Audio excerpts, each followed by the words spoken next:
And good morning. This is Coach Big Pete of Deep Dish Football. Now, and deepdishfootball.com. Now, I'm going over to Upstate 8, River and Valley. Both divisions, one conference. Okay. Again, these are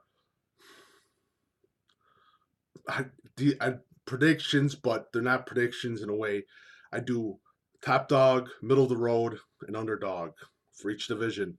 Again, predictions mean absolutely nothing in high school football. It is a parody of itself because usually the teams that are up are down and the teams that are down are up. Many things can happen. You have to play the game. You have to put the helmet on in the 50-yard line. Predictions mean absolutely nothing. So here we go. All right. Um, Upstate 8 River. I have I have it as a four-dog race between Geneva, and this is in an order. Geneva, who had a pretty they didn't qualify for playoffs. They were a very young team. I have Geneva, Batavia, St. Charles North, and St. Charles East. Geneva, great quarterback in Bobby Murray. He's a kid to look out for. Next one, a safety that is going to be a very, very key opponent. I'm not key opponent, but a key player to Geneva's success. Ian Hansen. For Batavia, um, again, basically smash and grab offense. Great defensive line, great defense, defensive culture at Batavia. My players to watch out, of course, Norlinique, D1 kid, just got committed, and Reggie Phillips at running back. He's going to be a key instrument to Batavia's success. And you got a bunch of linebackers. You got a young linebacker in Jancy. You got Michael Nemec at the safety. It's going to be another great year for Batavia. My next team, St. Charles North. Mikey Honesy, new quarterback. Lucas Toby, defensive end. He's going to be a key for St. Charles North. The ability to stop that ground and pound, to basically close off the Zeta zone, close off the gap. He's going to be key for St. Charles North's success. My next team, St. Charles East.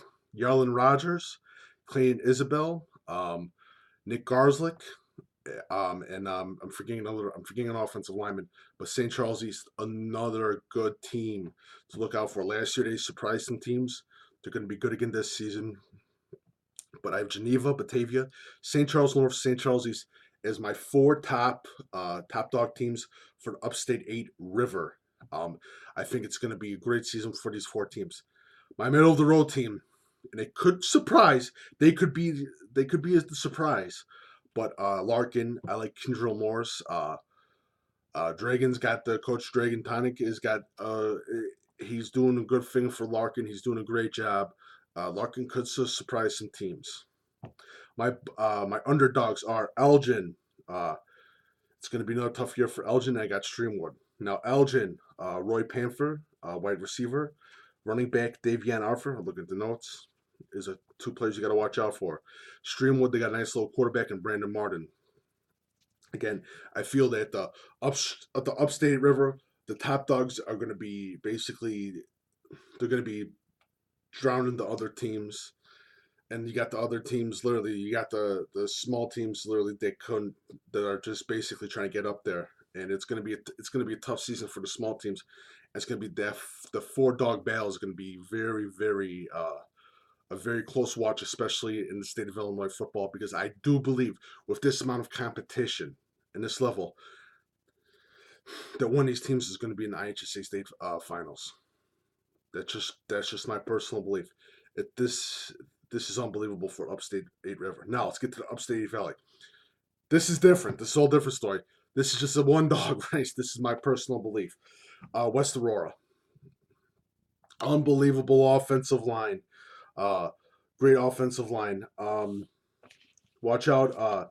Great defensive tackle. One of the best in the state. Denver Warren is going to be a sophomore.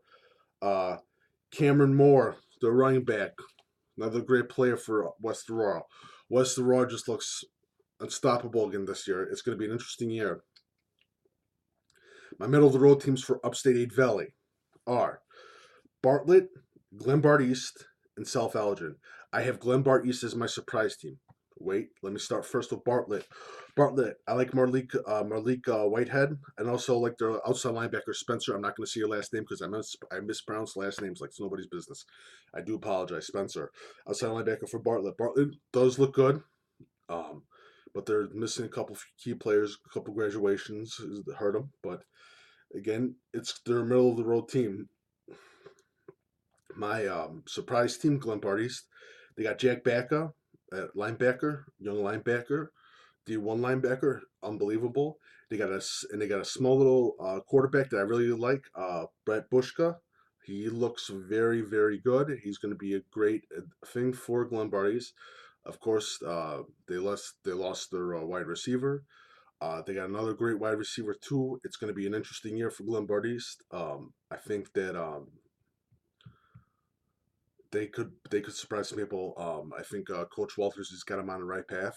Then they got they got the defensive line coach Walker, Coach Jim Walker. Congratulations on the retirement, Coach. Had to give him a little shout out. For my next middle of the road team, South Elgin, I have Nate Gomez, uh, quarterback slash athlete, and a running back that people need to pay attention to, who I really like, Pierre Toussaint. I really do like him out of South Elgin, my middle of the road teams. Now, for my underdog teams for the Upstate 8 Valley, I have uh, West Chicago. It's going to be another tough year for West Chicago, but I do like CJ Griffin, quarterback, and Carmani Williams out of East Aurora East. I do have Aurora, East Aurora in the bottom. I do think that Aurora East is up on an upturn. I think they're a team to watch out for in the next couple of years. Also, Streamwood is another team to watch out for a couple of years too. Um, West Aurora is going to be dominant for a couple of years. Glenbard East is up on the merge. Bartlett's going to be back good the other year, next year. Um, I really do like Larkin's running backs. Larkin has a great group of running backs. Um, Who's another one? St. Charles East, Yalan Rogers is one of the most underrated players in the Upstate 8 River. Um, Cameron Walker is one of the most underrated players in the Upstate 8 Valley. He's very good. Kenny Adams is the guy I was thinking about for wide receiver for Glenbard East to look out for. He's very good. Again, it's going to be an interesting year. Upstate 8 Valley, no matter what, it's West Aurora. It's going to be West Aurora. It's unbelievable. And I still can't believe that Upstate 8 River. It's gonna be a dogfight, and Geneva's back to old Geneva ways, and they're gonna be good. And it's gonna be a dogfight because you got two teams. You got three teams in the old school thinking. You got one team in the new school thinking. It honestly is very competitive because you got the fast and furious offense. Um, you got the old fashioned read option. It's going to be hell of a games. I know Batavia graduates players, but it seems like Batavia and Geneva, for some weird effing reason, literally, Batavia and Geneva are the ones that produce players that are um, disciplined, tough nosed kids, especially Batavia. And literally, I've met 3/4 of these coaches, especially in the Upstate River, great guys. Upstate Valley, great guys, and that it's going to be a great year for the Upstate 8, especially in the Rivers division. It's going to be a hell of a year. Um, like I said, Larkin's my surprise team, and Glenbard East is going to be my surprise team. And again, predictions don't mean anything. What is up, and what is down, and it switches every year. And up goes down, down goes up. We live in the new generation of parity in Illinois high school football, so it's no surprise. If you like what I had to say, please follow Coach Big Pete and Deep Dish Football on Twitter and Facebook. Follow me on Instagram. Go to deepdishfootball.com. Please follow this YouTube channel at Coach Big Pete Deep Dish Football. If you like what I had to say, I don't charge subscription fees or anything of that. Go to deepdishfootball.com. On the right-hand side, you have please tip me / donation or that. Please feel to leave a donation, tip, $1, $2. It doesn't matter. And please spread the word about Deep Dish Football and Coach Big Pete. And thank you for your time. Have a lovely day. I hope to catch one of the games for Deep Dish Football Game of the Week. Be sure to nominate it every Sunday.